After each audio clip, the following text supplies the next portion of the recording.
to get this hatred and prejudice and fear out of our minds.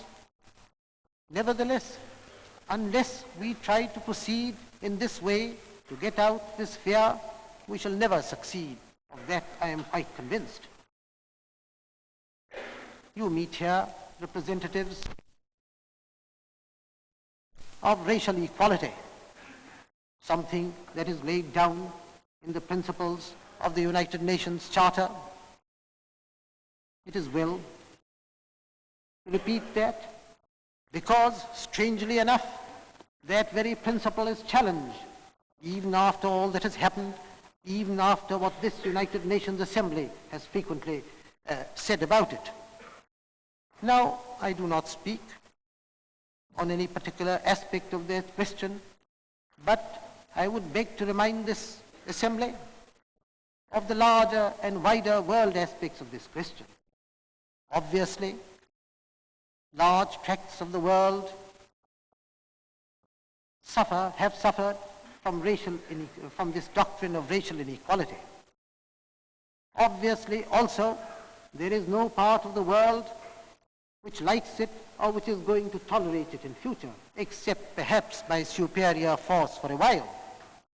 If so, it is obviously, again, sowing the seeds of conflict or carrying on that conflict if that racial inequality is not removed and racial discrimination is not practiced.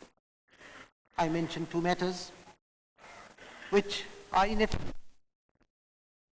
And if I may say so, there are our approach to the problems of today would be different.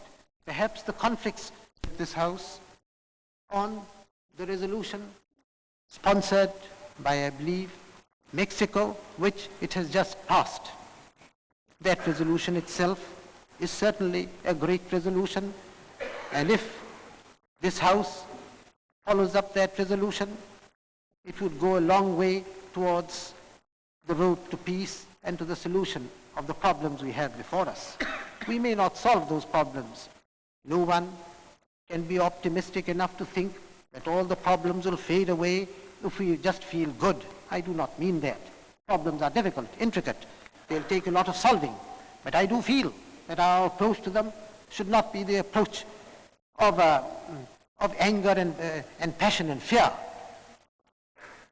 Then, gradually, maybe the problem will appear in a different way. Maybe we shall understand the other side better. Maybe the fear from each other's minds will grow less, and then a solution may come. Anyhow, even if a solution does not come,